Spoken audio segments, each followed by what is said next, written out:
చదవాలి. దాంట్లో ఎన్నో ఉన్నాయి మనకి. అవన్నీ తెలియాలంటే మనందరం రావాలి, సత్సంగం చేయాలి, గురువుల దగ్గర ఉండాలి. గురువులు చెప్పింది మనం వినాలి. మనకు సొంతంగా జరిగితే అసలు ఏమీ తెలియదు. దాంట్లో ఉన్నది చూస్తాం, పేపర్ ఉన్నది పేపర్లో చదువుతాం అంతే. ఇది మాత్రం ఎవరికి ఏమీ అర్థం కాదు. ఎన్ని శ్లోకాలు ఉన్నాయి, కాకపోతే మనం పోయి చదువుతుంటే ఆ గురువుని చెప్తుంటే మనకు కూడా ఒక 5 నిమిషాలు మైండ్లో పడుతుంటుంది అనమాట. ఇది కదా, ఇదా, మనం ఇంటికి వచ్చామా భూమికి, మనం ఏం చేసి ధరించాలి, అసలు కర్మ అంటే ఏంటి, మనకి ఏం తెలియదు, భక్తి అంటే మనం దీపం పెట్టి కొబ్బరికాయ కొట్టి భక్తి మనకు భక్తి ఉంది, మనం బాగా పూజ చేసినాం అనుకోండి. అసలు భక్తి అదే కాదు, భక్తి దానికి చాలా ఉంటుంది. అది గురువుల ద్వారానే మనం తెలుసుకుంటాం. దాంతో భక్తితోటి మనం జ్ఞానం ఎట్లా సంపాదించుకోవాలి, మనం తర్వాత మోక్షాన్ని ఎట్లా పొందాలి అనేది మన గురువుల ద్వారా మనం తెలుసుకొని దాని ద్వారానే మనం నడుచుకోవడానికి ఉంటుంది. అందుకే గురువు దగ్గర విద్య నేర్చుకోవాలనేది. గురువు లేని విద్య బుద్ధి విద్య అని అంటారు. మనకు మనం చదువుకుంటే ఏది రాదు. ఈరోజు 17వ అధ్యాయము శ్రద్ధాత్రయ విభాగము అని శ్రద్ధ అంటే మనందరికీ తెలుసు. ఎంతో శ్రద్ధ ఉంటామో మనము. అది 3 రకాలు.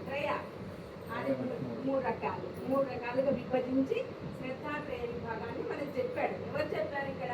శ్రీకృష్ణ భగవానుడు ఎవరితో చెప్పిస్తున్నాడు? అర్జునుడు. ఆయనే సందేహం కల్పించాడు అర్జునుడికి. లేకుంటే మనకి ఎన్ని తెలిసేదే కాదు. అర్జునుడికి ఆ మనసులో ఆ సంశయం కల్పించి అసలు నేను యుద్ధమే చేయను, నేను వెళ్ళిపోతాను, వీళ్ళందరినీ చంపి నేనేం ఉద్ధరిస్తాను, ఈ భూమి నేనేం వెళ్తాను, నా వాళ్ళందరూ పోతున్నారు, నా బంధువులు చుట్టాలు వీళ్ళు గురువులు వీళ్ళందరూ లేకుండా నేను చేసేది ఏంటిదని ఆయన దిగి నేను యుద్ధం చేయనంటాడు. అప్పుడు ఆ శ్రీకృష్ణ పరమాత్మ ఇది కూడా మన కోసమే. ఆయన అర్జునుడికి తెలియదని కాదు, అర్జునుడికి చెప్పింది కాదు.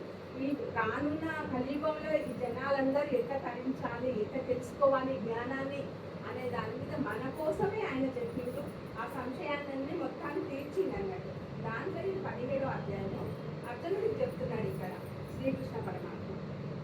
దీంట్లో 14వ శ్లోకం దేవద్విజగురు ప్రాజ్ఞ పూజనం శౌచ మార్జవం బ్రహ్మచర్యం అహింసాచ శరీరం తపముచ్యతే. ఇక్కడ ఏమంటున్నాడు? దేవతలను, బ్రాహ్మణులను, గురు జనులను, జ్ఞానులను సేవించుట. మనకి ఇక్కడ క్లియర్గా చెప్పింది ఎవరెవరిని సేవించాలి అంటే ఫస్ట్ మనకి అందరికీ తెలుసు ఎవరిని సేవించాలి ఫస్ట్ అనేది. మనం ఎవరిని ముట్టుకుంటాం ఫస్ట్ ఏ సమస్య వచ్చినా కానీ ఫస్ట్ పోయి ముట్టుకునేదే భగవంతుడికి. అలాంటి భగవంతుడు దేవతల్ని పూజించాలని చెప్పింది. తర్వాత ఏమని చెప్పిండు? బ్రాహ్మణులు.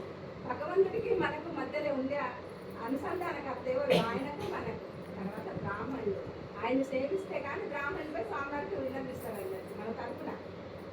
గురువు జనులను, గురువులు చెప్పని మనకి ఏం తెలియదు, ఆ విద్య తెలుస్తుంది, ఇది అదని వాళ్ళని పూజించాలని చెప్పింది. జ్ఞానులను, గురువులతో పాటు అది తెలిసిన జ్ఞానులు కూడా ఉంటారు కదా, వాళ్ళు చదువు తెలియజేయకుండా కానీ పక్కకుండా కానీ వాళ్ళని పోయి మనం అడిగి అట్లాంటి జ్ఞానులు ఉన్నప్పుడు మనం పోయి తెలుసుకోవచ్చు. వాళ్ళని సేవించుట. పవిత్రత, నిరాడంబరత్వము, బ్రహ్మచర్యము.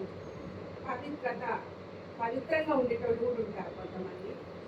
నిరాడంబరత్వము, ఎలాంటి ఆడంబరాలకు పోకుండా నిర్మలంగా ఉంటారు వాళ్ళు, ఏది పట్టించుకోకుండా అలాంటి వాళ్ళు. బ్రహ్మచర్యము ఇక్కడ అంటే ఇక వేరే బ్రహ్మచర్యము అంటే ఇక్కడ 2 రకాలు. శారీరకంగా